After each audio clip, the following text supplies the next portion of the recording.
Hello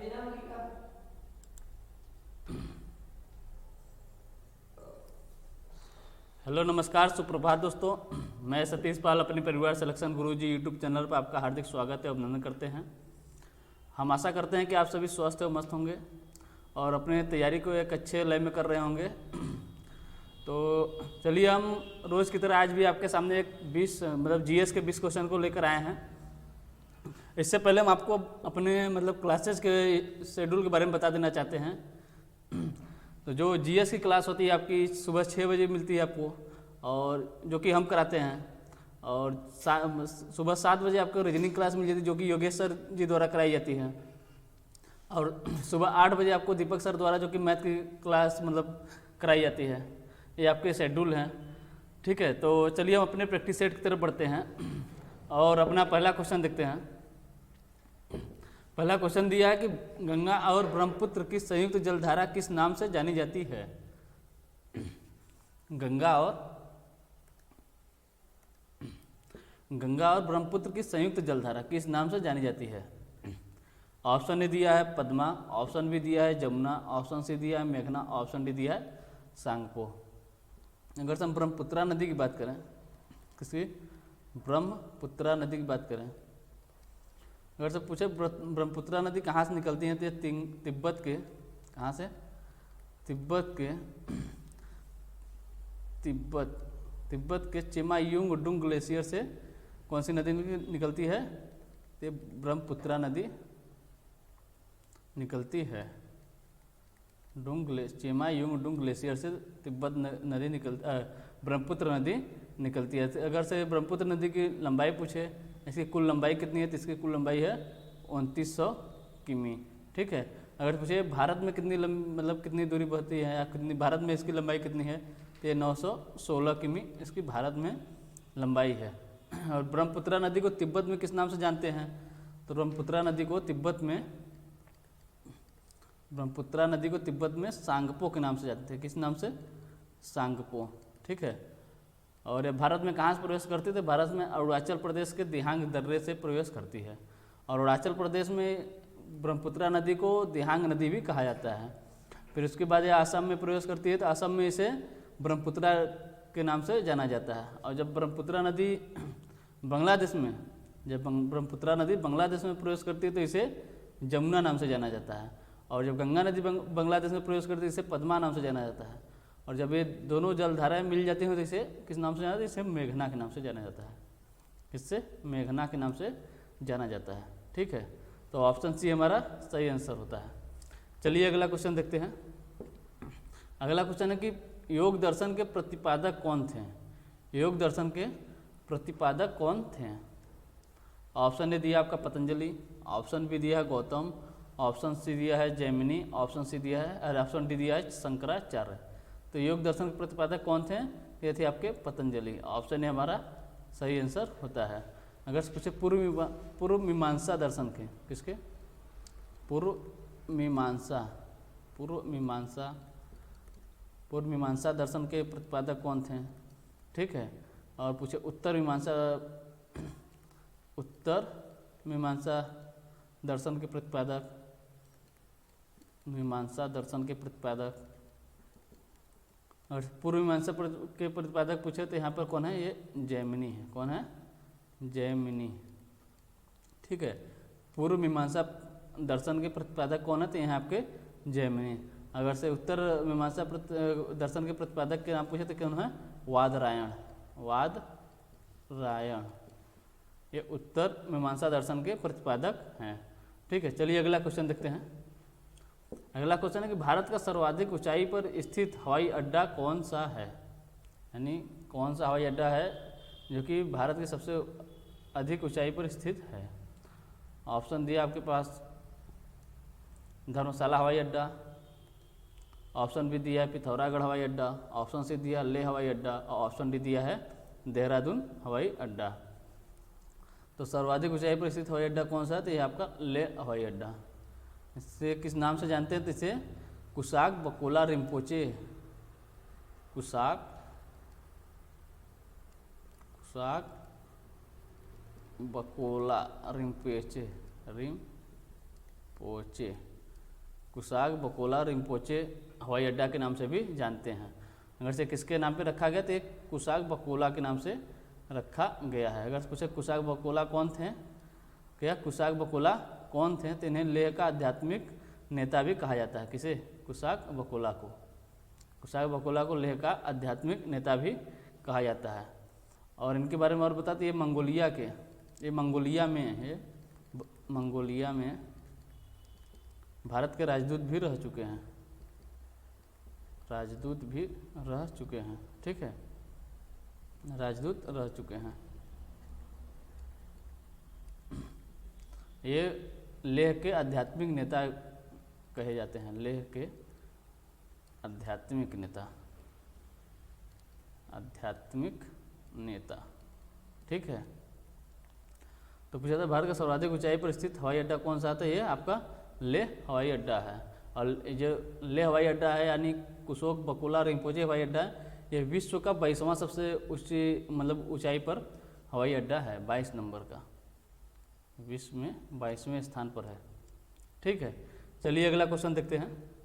अगला question है कि बीबी का मकबरा मतलब कहाँ पर या किस शहर में स्थित एक कब्र है, इसका निर्माण औरंगजेब के बेटे आजम शाह ने 1678 ईस्वी में करवाया था। तो कहाँ पर स्थित है, और हैदराबाद दिया है, ऑप्शन ए दिया है हैदराबाद, ऑप्शन बी दिया है औरंगाबाद, ऑप्शन सी दिया है लखनऊ और ऑप्शन डी दिया है इलाहाबाद। तो बीबी के मकबरा की बात करें, बीबी का मकबरा कहाँ स्थित है, ये आपका औरंगाबाद में स्थित है। औरंगाबाद कहाँ है, तो महाराष्ट्र में है। कहाँ है, महाराष्ट्र में। ठीक है, इसे किसने बनवाया था, इसे औरंगजेब के बेटे आजम शाह ने बनवाया था। किसके याद में, ये अपने माता, इनकी माता कौन थी, रबिया उर दुर्रानी, रबिया उर दुर्रानी, रबिया उर दुर्रानी।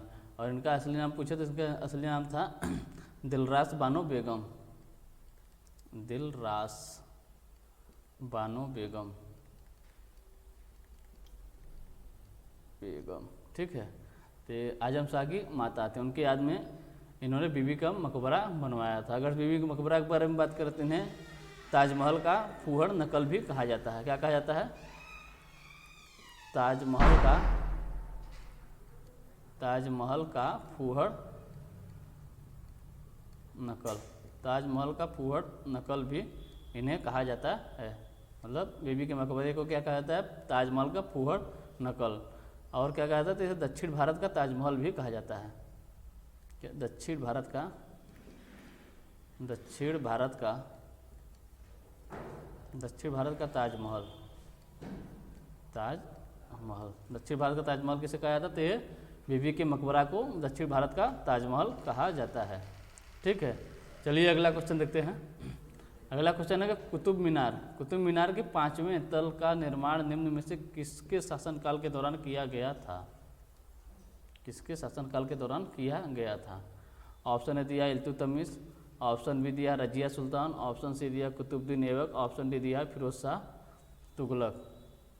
अगर से हम कुतुबुद्दीन ऐबक की बात करें तो इनका कार्यकाल कब से कब तक था, इनका कार्यकाल था 1206 से 1210 तक।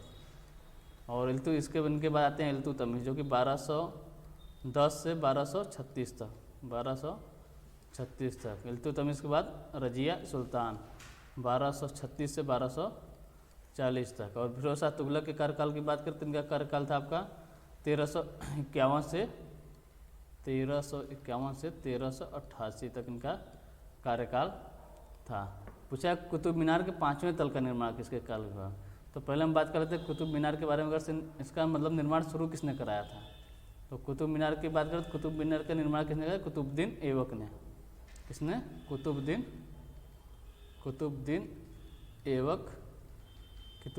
ऐबक ने कुतुब मीनार का निर्माण शुरू कराया था। मतलब ये कहाँ से प्रेरित हुए, तो पूछता है कभी कभी मतलब किससे प्रेरित होकर इन्होंने कुतुब मीनार का निर्माण शुरू कराया, तो ये अफगानिस्तान में स्थित जाम की मीनार से प्रेरित होकर कुतुब मीनार का निर्माण शुरू कराया था। और इसके बाद पूछे मतलब इसके बाद इन्होंने कार्य निर्माण के इन्होंने पूरा नहीं कराया था।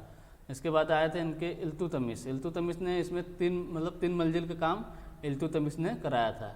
और बात करें पाँचवें तल का कार्य किसने कराया था? फिरोज शाह तुगलक ने कराया था, यानी इनके कार्यकाल में 5वें तल का निर्माण हुआ था। ठीक है, चलिए अगला क्वेश्चन देखते हैं।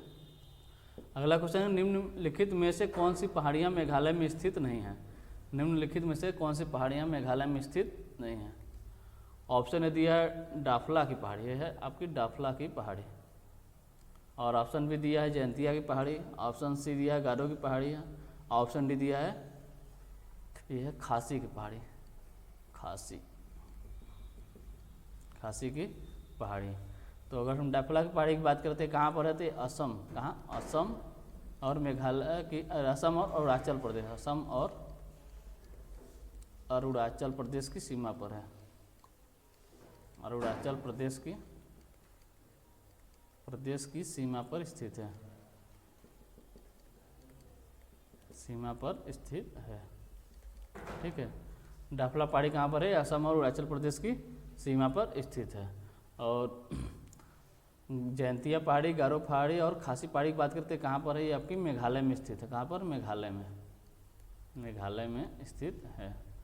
तो हमसे पूछा था कि तो इनमें से मेघालय में स्थित कौन सी पहाड़ी नहीं है, तो ऑप्शन ए हमारा सही होता है, जो कि डाफला पहाड़ी कहाँ पर स्थित है? असम और अरुणाचल प्रदेश में स्थित है।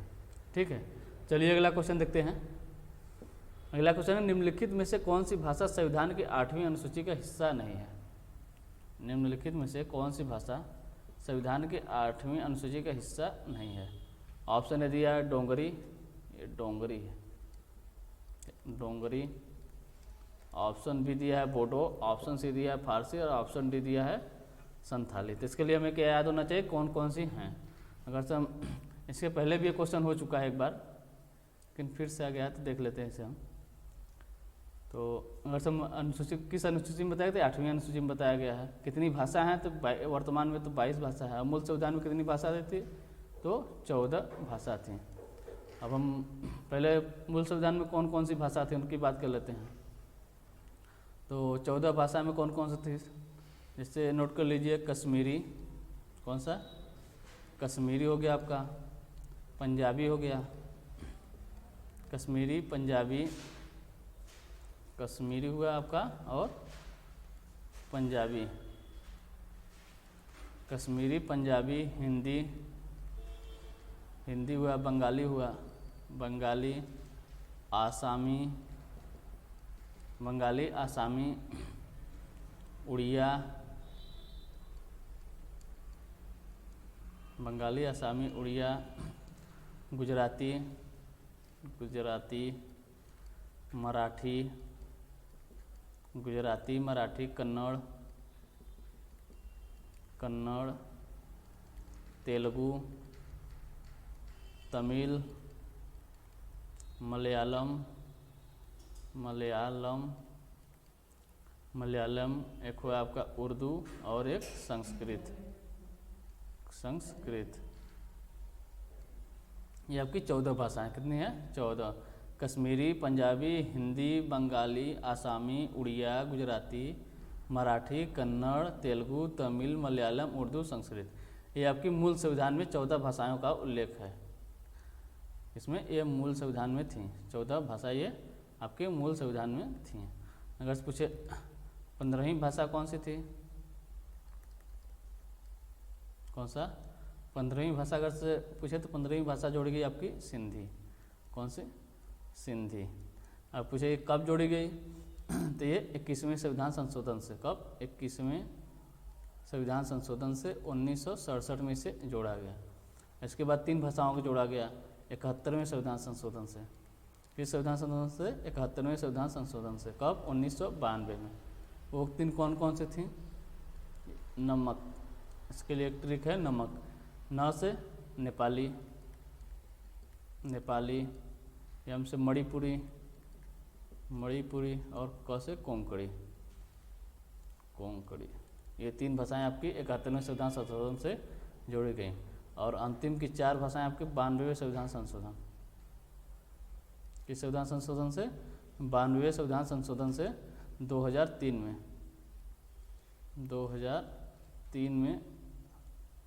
2003 में जोड़ी गई। वो कौन कौन से थी?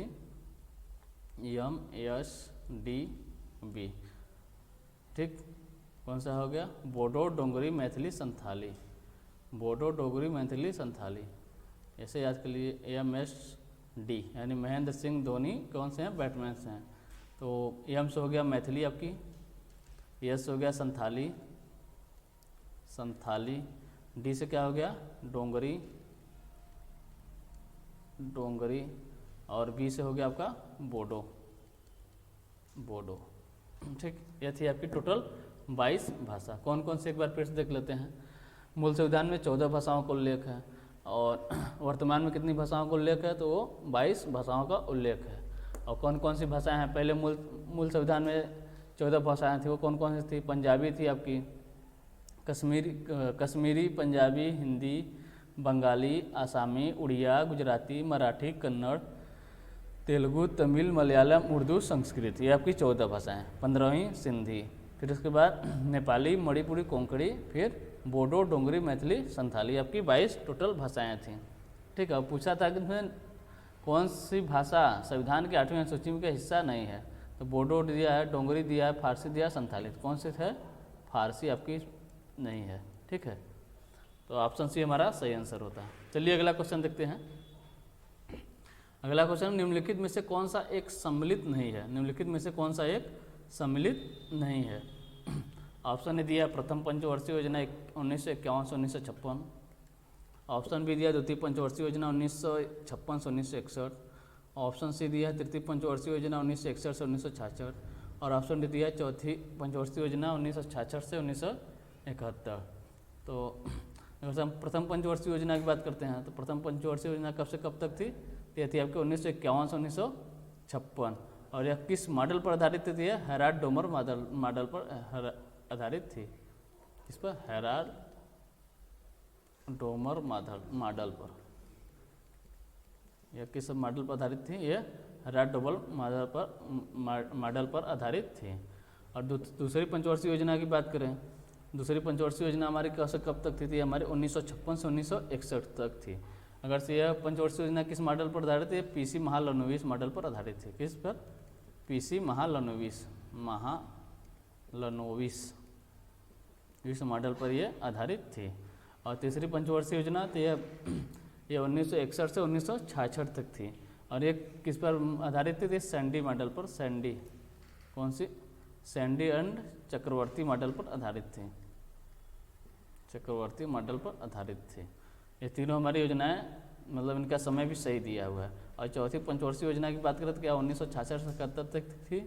जी नहीं, 1966 से 71, 1966 से 67, 66 से 67 एवं 67 से 68 और 68 से 69, ये हमारा योजना अवकाश था। ये 3 साल क्या था? योजना अवकाश था।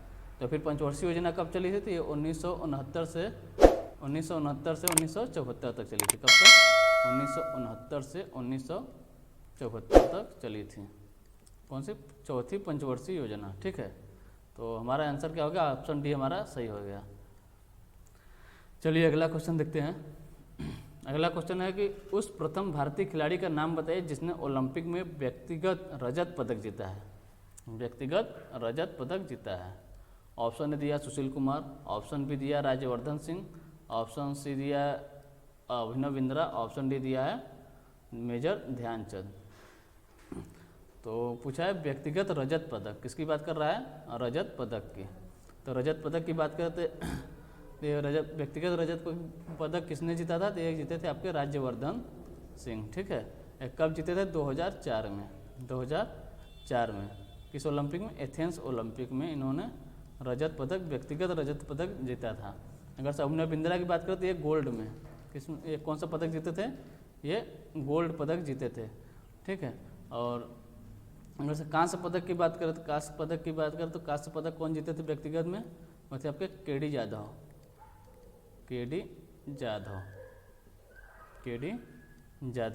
ये आपके कांस्य पदक जीते थे। और कब जीते थे? 1952 में इन्होंने जीता था। ठीक है, तो हमारा आंसर क्या हो गया? राज्यवर्धन सिंह, इन्होंने रजत पदक जीता था व्यक्तिगत ओलंपिक में। ठीक है, चलिए अगला क्वेश्चन देखते हैं। अगला क्वेश्चन है अकबर का प्रसिद्ध राजस्व मंत्री कौन था?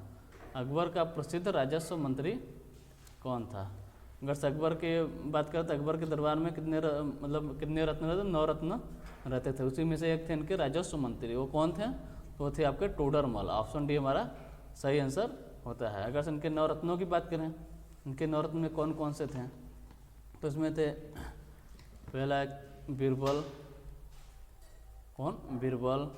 और थे आपके तानसेन, तानसेन। और थे आपके अबुल फजल। कौन कौन से होंगे? बीरबल, तानसेन, अबुल फजल। और चौथे थे आपके फैजी, कौन? फैजी।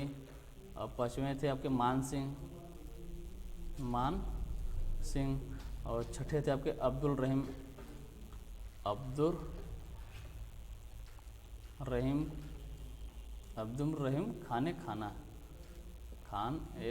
खाना। ठीक है, ये थे आपके छठवें नंबर के। और सातवें थे आपके हकीम हुकाम।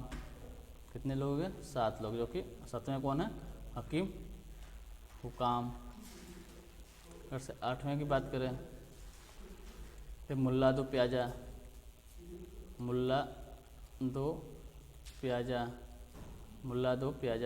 और 9वें थे आपके टोडरमल। तो अकबर के दरबार में 9 रत्न रहते थे। कौन कौन से थे? बीरबल थे, तानसेन थे, अबुल फजल थे, फैजी थे, मान सिंह, अब्दुल रहीम खाना, हकीम मुकाम, मुल्ला दो प्याजा और टोडरमल। अगर से बीरबल की बात करें तो बीरबल का नाम क्या था? महेश दास। उनके बचपन का नाम क्या था? महेश दास। ठीक है। और तानसेन के बाद रामतनु पांडे इनका नाम था, रामतनु पांडे। ये किससे संबंधित है? संगीत से संबंधित थे। ठीक है। अगर अबुल फजल की बात करें, इन्होंने आईने अकबरी कौन सी लिखी? इन्होंने कौन सी बुक लिखी? इन्हें आईने अकबरी। और फैजी की बात करें तो फैजी मतलब वहाँ पर मतलब उनके दरबार में टीचर का कार्य करते थे। ठीक है, तो हमारा आंसर क्या हो गया? ऑप्शन डी हमारा सही हो गया। कौन थे? टोडरमल। ये राजस्व मंत्री थे अकबर के दरबार में। चलिए अगला क्वेश्चन देखते हैं। अगला क्वेश्चन है सेफ्टी रेजर का आविष्कार किसने किया था? सेफ्टी रेजर का आविष्कार किसने किया था? ऑप्शन ने दिया है जिलेट, ऑप्शन बी दिया है रोमर, ऑप्शन सी दिया है लोनारमांड और ऑप्शन डी दिया है होवे। तो सेफ्टी रेजर लिखा होता है जिलेट, मतलब जिलेट गार्ड या सेफ्टी रेजर, यही मतलब सेफ्टी रेजर के आविष्कारक कौन थे? तो जिलेट ही थे। यही से साथ में इनका भी नाम लिखा होता है। ठीक है। अगर से हम रोमर की बात करें, किसकी? रोमर की बात करें तो कौन थे? तो ये प्रकाश का वेग सबसे पहले इन्होंने मापा था। कौन? रोमर। इन्होंने प्रकाश का वेग सबसे पहले किसने मापा था? तो इन्होंने ही मापा था। और लोनारमांड की बात करें तो इन्होंने पैराशूट का आविष्कार किया। इसका पैराशूट के आविष्कार का नाम पूछे तो क्या है? लोनारमांड, पैराशूट। ठीक है। और होवे की बात करते हैं, सिलाई मशीन के आविष्कारक हैं। सिलाई मशीन के आविष्कारक पूछे तो होवे हैं। अगर से पूछ ले आपसे वॉशिंग मशीन के आविष्कारक कौन है? वॉशिंग मशीन के आविष्कारक कौन है? तो है आपके एल्वा फिशर। ये कौन है? वॉशिंग मशीन के आविष्कारक हैं। ठीक है। चलिए अगला क्वेश्चन देखते हैं। अगला क्वेश्चन है कौन से मिश्र धातु में लीड हो? कौन से मिश्र धातु में लेड और टीन होते हैं? ऑप्शन ने दिया आपका पीतल, ऑप्शन बी दिया सोल्डर, ऑप्शन सी दिया है जर्मन सिल्वर, ऑप्शन डी दिया है गन मेटल। अगर से हम पीतल की बात करें, पीतल किससे किससे मिलकर बना है? तो इसके लिए एक ट्रिक है, क्या? पिताजी। पी से हो गया आपका पीतल, ता से हो गया आपका तांबा यानी कॉपर, और जी से हो गया जिंक यानी जेडियम। कॉपर और जिंक से मिलकर क्या बनता है? पीतल। पिताजी से याद रख लेंगे कि पी से पीतल, ता से तांबा और जी से जिंक। ठीक है। अगर सब सोल्डर की बात करें, सोल्डर किससे किससे बनता होता है? लेड यानी Pb प्लस टीन यानी ESN। लेड और टीन से क्या बनता है? ये सोल्डर। क्या, lead plus tin, lead plus tin, PV plus SN. German silver की बात करते हैं, किससे बनता है, कापर, कौन सा, copper plus nickel plus, copper nickel plus zinc, Z, copper, copper nickel और जिंक, कापर निकिल और जिंक से क्या बनता है आपका जर्मन सिल्वर। और गन मेटल की बात करें, किसकी, गन मेटल की बात करें, गन मेटल की बात करें, गन मेटल की बात करते हो, बनता है आपका copper plus tin plus zinc, copper tin और जिंक, कापर टीन और जिंक से क्या बनता है आपका, ये गन मेटल बनता है। ठीक है, तो पूछा था कौन सा मिश्र धातु लेड और टीन में, कौन से मिश्र धातु में लेड और टीन होते हैं, किसमें होते हैं, आपके सोल्डर में होते हैं। ऑप्शन बी हमारा सही आंसर होता है।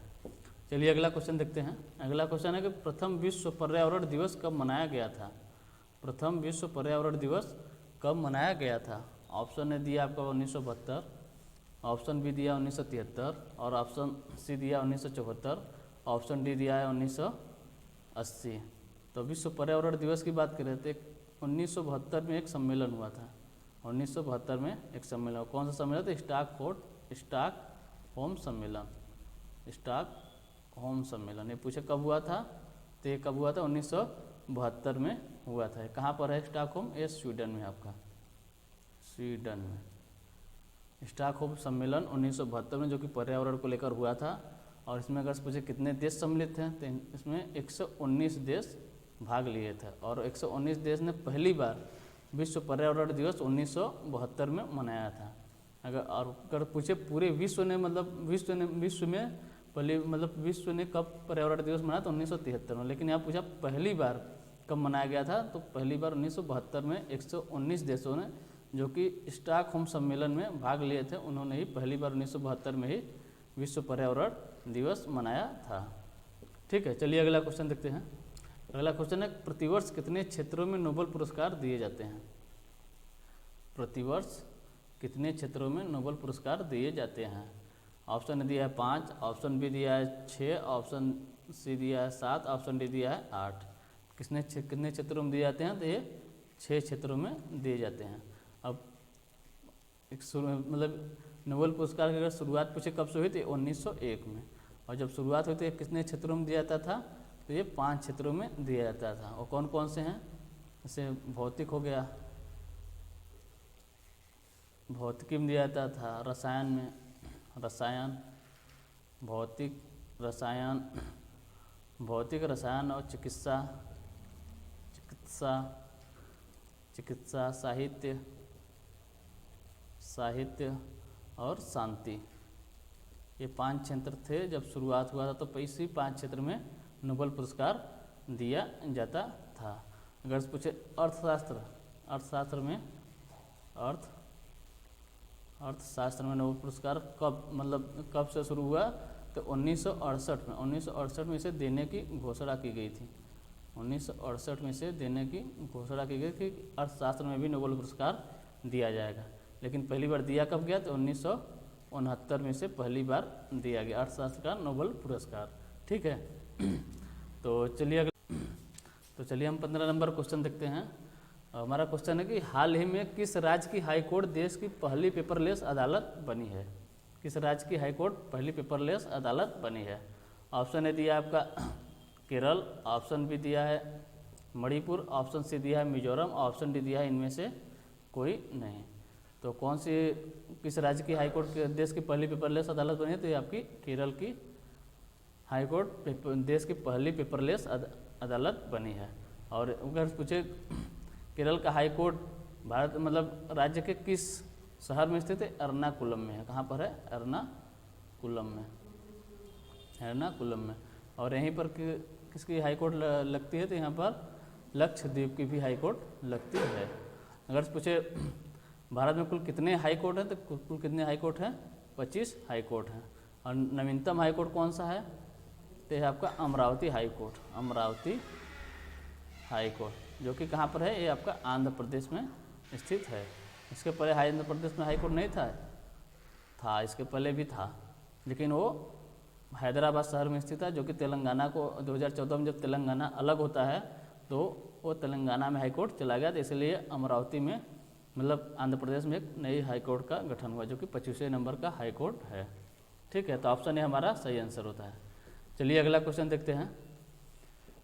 अगला क्वेश्चन है कि औंधी ताल, कौन सा औंधी ताल उत्तर प्रदेश के किस जिले में स्थित है?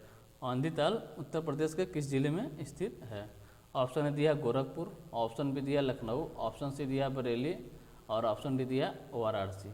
तो औंधी ताल की बात करते हैं कहाँ पर स्थित है, ये आपके वाराणसी में स्थित है। अगर से गोरखपुर की बात करें, गोरखपुर में कौन सा ताल स्थित है, तो इस यहाँ पर है रामगढ़ ताल, रामगढ़ ताल और है आपका चिलुआ ताल, कौन सा, चिलुआ ताल। एक दो, ये रामगढ़ ताल और चिलुआ ताल कहाँ स्थित है, आपके गोरखपुर में स्थित है। अगर से लखनऊ की बात करते हैं, यहाँ पर एक है करेला ताल, कौन सा, करेला ताल, और एक है आपका इतौजा ताल, ये कहाँ स्थित है, आपके लखनऊ में स्थित है। और बरेली की बात करते हैं, आपका यहाँ पर कौन सा ताल है, यहाँ पर लिलौर ताल स्थित है। लिलौर ताल कहाँ स्थित है, आपके बरेली में स्थित है। अगर से और कुछ तालों की बात करें, जैसे सुरहा ताल हो गया, सुरहा ताल अगर पूछे कहाँ स्थित है, तो आपका बलिया में स्थित है। कहाँ पर, बलिया में स्थित है। और एक आपका कीमठ ताल, अब पूछे ये कहाँ पर स्थित है, आपका आगरा में स्थित है। कहाँ पर, आगरा में स्थित है। एक है आपका नौह झील, अब पूछे ये कहाँ पर स्थित है, आपका मथुरा में स्थित है। कहाँ पर, मथुरा में स्थित है। ठीक है, पूछा था औंधी ताल उत्तर प्रदेश के किस जिले में स्थित है, यह वाराणसी में स्थित है। ऑप्शन डी हमारा सही आंसर होता है। चलिए अगला क्वेश्चन देखते हैं। इनमें से संतूर वादक कौन हैं? ऑप्शन ए दिया शिव कुमार शर्मा, ऑप्शन बी दिया है अमजद अली खान और ऑप्शन सी दिया बसमिल्ला खान और ऑप्शन डी दिया बागेश्वरी कंवर। संतूर वादक की बात करें तो संतूर वादक कौन है, तो ये आपके शिव कुमार शर्मा है। क्या है, शिव कुमार शर्मा संतूर वादक है। अगर अमजद अली खान की बात करते हैं, क्या आपके सरोद वादक हैं। क्या है, सरोद वादक की बात पूछे तो ये अमजद अली खान। और बिस्मिल्ला खान की बात करते हैं, शहनाई वादक हैं। शहनाई वादक कौन है, बिस्मिल्ला खान। और बागेश्वरी कंवर की बात करें तो ये भी शहनाई वादक है, और यह मतलब एकमात्र महिला शहनाई वादक हैं। यह एकमात्र महिला शहनाई वादक हैं। कौन, बागेश्वरी कंवर, मात्र महिला शहनाई वादक हैं। ठीक है, ऑप्शन ए हमारा सही आंसर होता है। चलिए अगला क्वेश्चन देखते हैं।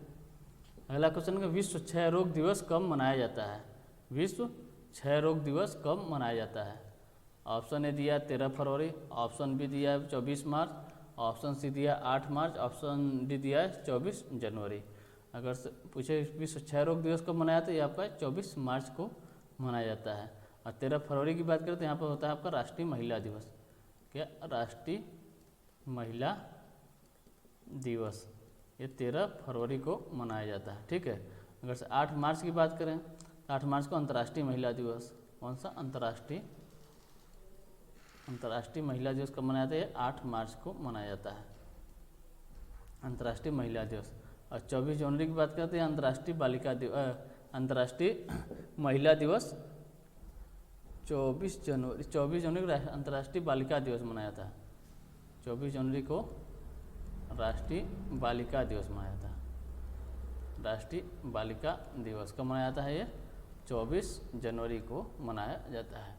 ठीक है, पूछा था विश्व क्षय रोग दिवस कब मनाया था, तो ये 24 मार्च को मनाया था। 13 फरवरी को पूछा तो राष्ट्रीय महिला दिवस मनाया जाता है। 8 मार्च को अंतर्राष्ट्रीय महिला दिवस और 24 जनवरी को राष्ट्रीय बालिका दिवस मनाया जाता है। ठीक है, चलिए अगला क्वेश्चन देखते हैं। अगला क्वेश्चन है कि प्लेइंग इट माई वे पुस्तक किसकी पुस्तक है? प्लेइंग इट माई वे किसकी पुस्तक है? ऑप्शन ए दिया आपका युवराज सिंह, ऑप्शन बी दिया है बिल गेट्स, ऑप्शन सी दिया सचिन तेंदुलकर और ऑप्शन डी दिया करण जौहर। तो प्लेइंग इट माई वे किसकी पुस्तक है? ये आपकी सचिन तेंदुलकर की पुस्तक है। अगर युवराज सिंह की बात करें तो इनकी पुस्तक है the test of my life, the test of my life. The test of my life किसकी पुस्तक है?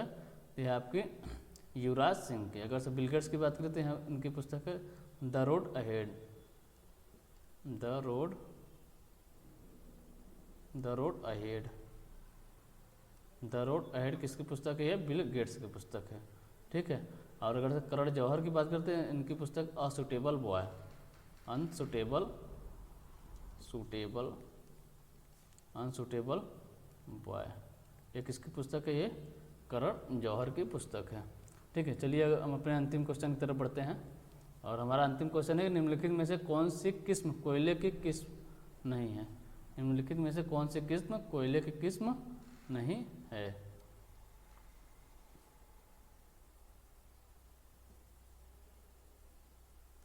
कोयले की किस्म नहीं है। ऑप्शन दिया है पिट, ऑप्शन बी दिया डोलोमाइट, ऑप्शन सी दिया है लिग्नाइट, और ऑप्शन डी दिया है बिटुमिनस, ठीक है। अगर से हम कोयले की बात करें तो कोयले की चार मतलब श्रेणी में बांटा गया है। सबसे उच्च कोयला कौन सा है? एंथ्रेसाइट। कौन सा है? एंथ्रेसाइट।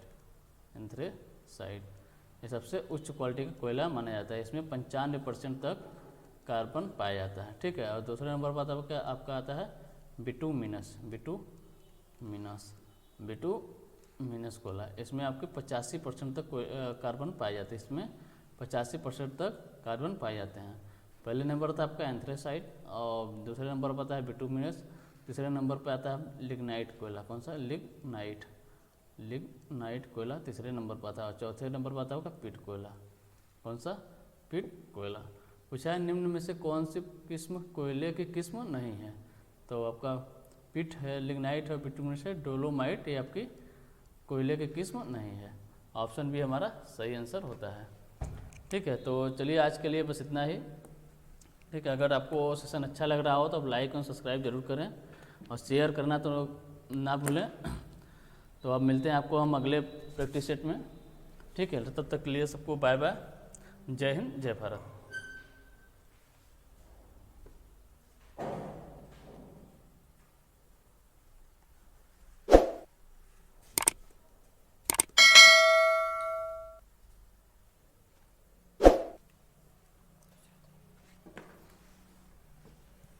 लेने आएगी लिया शाबाश।